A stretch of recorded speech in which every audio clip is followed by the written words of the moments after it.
okay, I feel like I'm beating a dead horse when I talk about this one thing, but I'm going to talk about it one last time. Well, that's not going to be true, but we are going to talk about it for at least one last time, at least for a while. I don't even know who's on that platform anymore. Rage, it seems like he's not coming back. Adin's not coming back. The platform sucks. The platform sucks, and I wanna sit up here and kick them while they're down, personally. Kick streaming is finally starting to go in the direction that many people thought it would go when it was first announced. After signing multiple big streamers to multi-million-dollar contracts to stream on the platform, it seems like now that their contracts are up, many of these big creators are finally starting to just lead the platform. And not to mention, it also currently seems like Kick is about to part ways with literally the face of their platform. But what's exactly going on with Kick, and why is any of this even happening to begin with? Well, that's probably what you're here to figure out. So if you're new to the channel, don't forget to hit that subscribe button to join the Trap House with the biggest trapper. And while you're at it, don't forget to click that very first link down below my description to join my Discord server and become an official member of the community. Now, with all of that being said, let's get into how Kick streaming is already falling off. So as you guys all know, the Kick streaming platform was launched in October of 2022, and it was meant to be a direct rival of the streaming company that I'm sure we're all familiar with that goes by the name of Twitch. I'm sure it also wanted to rival other platforms as well, but it was clear that Twitch was the main competitor. This really stemmed from a series of events that happened with Twitch prior, such as the frequent bans that was being handed out to some of the biggest streamers on the platform, as well as the gambling ban that happened on Twitch that didn't really allow streamers to go on platforms like state casinos and do slots. And during this time, gambling streams was a very big thing. Like a lot of big streamers such as XQC and Ada Rawls had gambling deals, but after this gambling ban, it basically became virtually impossible for them to even finish their gambling deals. So this is where the gambling companies had to take matters into their own hands, because literally the co-founders of stake.com,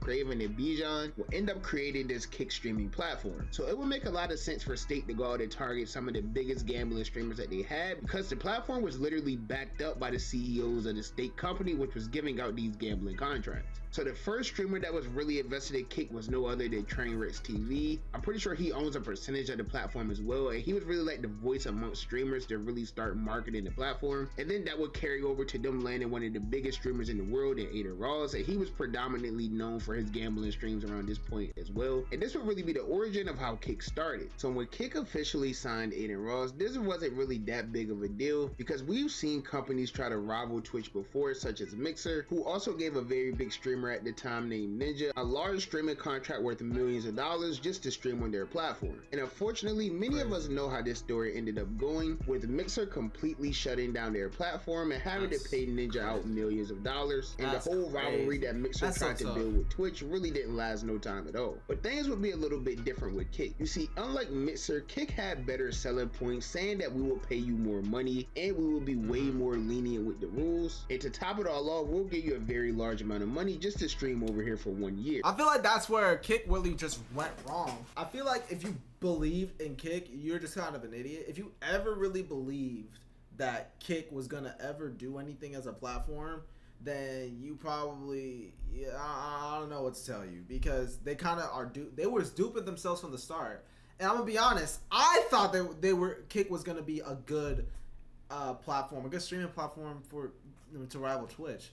But what their issue was from the very beginning, it was the fact that everybody that came over to Kick, that cared about Kick, they only came there for the money.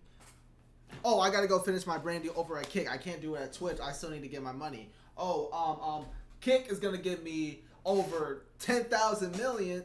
10,000 millions is a crazy number. 10 million plus to go over and stream on their platform. F Twitch, I'm not coming. Like, I feel like they were just kind of F from the start. They only did it for the money. They didn't actually do it because nobody actually cared about that platform. They just set themselves up, because if you're just leading with money, no one's gonna actually care about your platform. All the degenerate people that are actually doing streaming because they like to do it, they're gonna hop on streaming just because the bag's there, you know? Like, ain't nobody trying to actually go over to Kick, bro. Like, everybody only went over there thinking about bag chasing. And it felt that way because when I was streaming on the platform, it felt like nobody actually gave a fuck. Everybody was just kind of there, just doing, stuff that didn't make sense.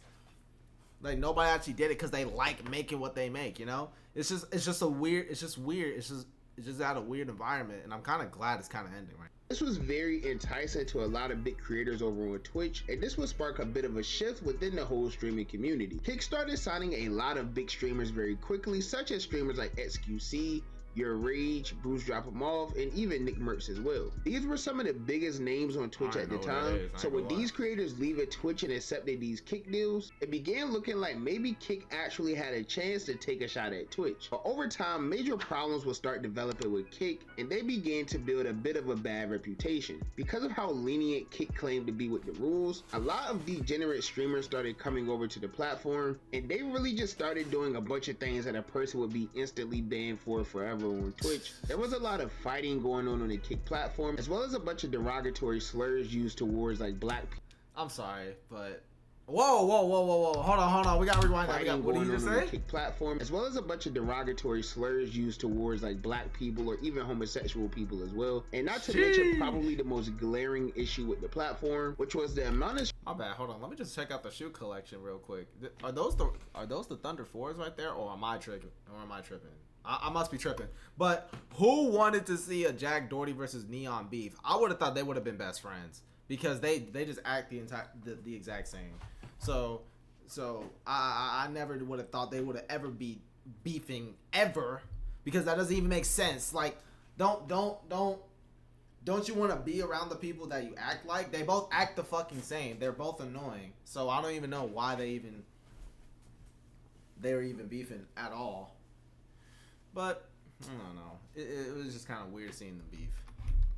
Streamers on the Kick platform who thought it may be funny to say inappropriate things to underage girls on platforms like Monkey and Omegle. So this is when they realized that they really had to start making some changes. So they began tightening up on their terms of service, and instead of being that lenient platform that allowed basically everything, they started banning streamers for doing some of the littlest things. And this would lead to Kick starting to ban streamers left and right. And granted, most of these bans were probably deserved, but some of these people are actually getting banned for doing the littlest of things. But I definitely understand it, because Kick tried to give streamers a little bit of leeway and allowed them to have a little bit more freedom, but it seems like everyone that came over here literally just started taking advantage of it. And at first these bans weren't really hurting Kick at all. They was more so just getting people off of the platform that probably needed to be off of the platform. But things would really start going downhill for Kick around the time that these streaming contracts that they gave out to these streamers began coming to an end. The very first streamer whose Kick deal would come to an end would be Bruce Drop 'em Off, and he really didn't have a good career on Kick at all. Prior to coming over to the platform, he was one of the biggest streamers on Twitch, averaging tens of thousands of viewers. But once he made the switch over to Kick, everything would go downhill for Bruce, and he began averaging the lowest numbers he's seen in multiple years. For the most part, he averaged about 2,000 viewers on Kick, but there was definitely times where you could click on one of his streams and he would only have about 700 to 800 viewers, maybe less depending on the time. So this would lead to his negotiations with Kick going very bad, and after not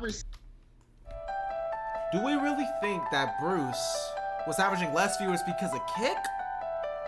Or was it because he was beefing with one of the most biggest streamers to ever grace the fucking planet?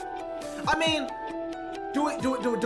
I think we know this already, motherfucker. Like, nah, I don't think it had anything to do with Kick. It had everything to do with the fact that he was no longer friends with Kai Cenat and Rage, and they both said, fuck Bruce, we're not fucking with you anymore. And that's what happened, really. I feel like I don't really think it had nothing to do with the fact that he went on Kick, because same thing with Rage. I feel like Rage, unless this video proves me wrong, hold on, I'll talk to him in a second. Unless this video just proves me the fuck wrong and he just brings out the receipts about Your Rage and his numbers just hitting all-time lows going on the green platform, then, you know, I think guys like Rage, XQC, they got their numbers regardless, you know what I'm saying?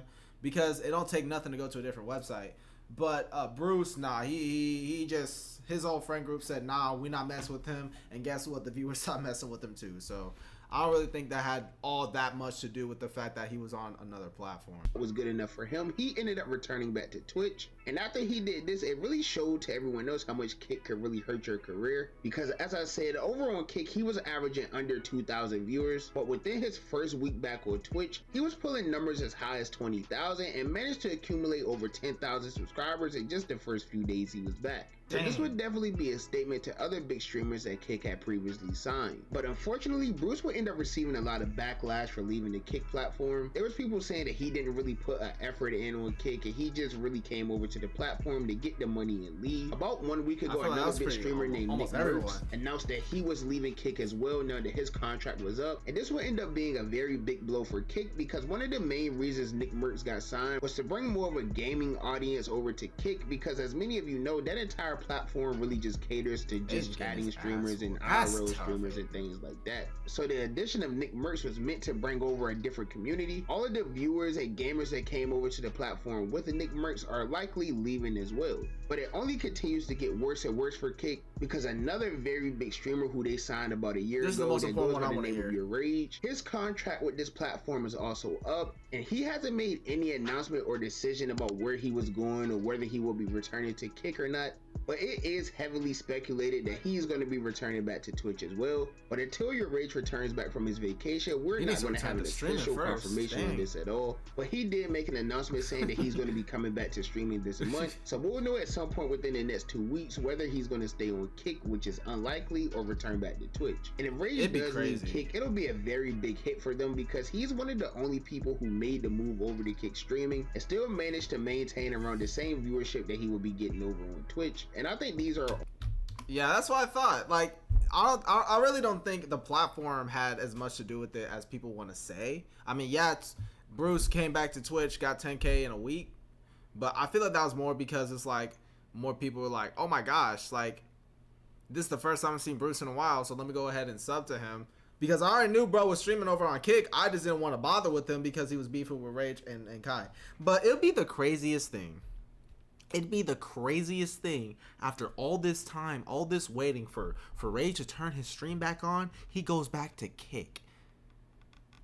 Wouldn't that be weird? Wouldn't that be strange? Like bro had us on a cliffhanger for 4 months or whatever, however long it's been. Since like the start of the summertime, just for him to go back to Kick out of all platform. That I ain't gonna lie, if he did that, hey, he got it. I ain't gonna lie to him. You got it, Rage. That's all you, bro.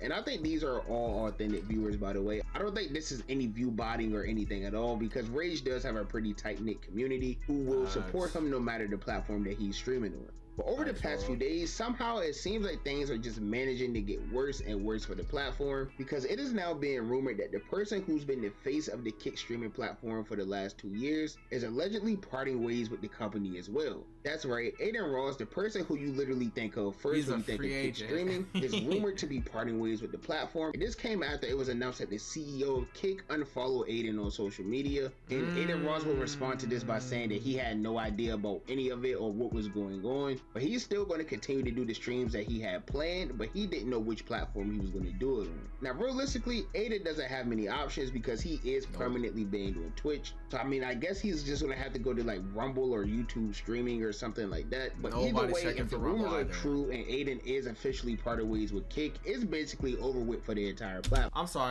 sorry. Last time pausing for a little bit. I've not heard Rumble being talked about in like years. What happened to it? Is it still a thing? Is it still like political and stuff? Is Nico still on the platform? I've not heard of the word Rumble, not just in the streaming sense, but as a word. It's been a minute since I've heard those 6 letters being put together to form a word. I'm sorry, but like, where could Adin even go in the first place? Could he go to YouTube? I feel like that'd be the only place he could go because apparently Kick, that bridge is burned. You banned off of Twitch. Rumble, it exists, but it doesn't exist. So really it's YouTube. I feel like that's the only option you really got, in my personal opinion. You can't really go to nowhere else. And, you know, I feel like it's really curtains. He's got to go to YouTube or stay on Kick, but I don't know if Kick isn't even a possibility anymore. Because outside of Adin and his friends who are still on the platform, there aren't really many other big streamers that's left. I mean, you have like Neon and Fuzi who gets banned every day, and Sneeko who they just signed, but I don't think those 3 streamers alone are enough to keep this platform running. So it's looking like the end may actually be near for Kick streaming, and nobody really knew what the reason for this unfollow was. There's been a bunch of assumptions saying why, but there isn't really any truth to any of this or confirmation of any of it, so I'm not even going to spread misinformation in the video. But what I will say is Adin Ross has been very inconsistent recently when it comes to streaming, and with him being the biggest person on the platform, maybe this is upsetting the CEO of the company because he's definitely getting paid more than anybody, and recently he's hardly been doing anything positive for the company. And as a result of all of these streamers leaving the platform and getting banned off of the platform, it's being reported that for the very first time in 12 months, the Kick streaming platform is seeing a significant drop in traffic. So it's definitely not looking good for Kick at all. And I honestly don't know the whole situation about what's going on with Adin, but if he leaves, then I can 100% assure you that we're going to be seeing the end of Kick streaming very, very soon. But that's just my I'm not gonna lie, this man, I ain't gonna lie, Adin Ross gotta be like, bro's gotta be like the Kawhi Leonard of streaming, because this man is always load managing, but he's supposed to be the face of the entire brand. But regardless, I'm personally glad. I hope Kick, they end off everything in like the next, probably, they're gonna make their way to 2025. But like, let's say February. Hopefully they just clear house February and they just and Kick is just done. You know, because I don't like the way the platform is right now. It's too many degenerate people on there, and nobody actually cares about the platform itself. So how are you gonna expect your viewers to care? Like, you can't expect your viewers to care if the streamers don't care. So you know, like, it's just one big conundrum. But now we got Twitch, YouTube, that's top of the streaming world. But, ladies and gentlemen, it doesn't stop there. There is another streaming platform.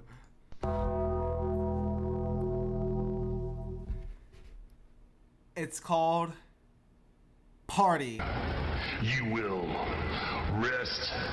Fuck, I did the wrong one. Yeah, it's called Party. It's called Party, chat. I don't know why they named it that out of everything, but why? And guess what? And guess what? Guess what?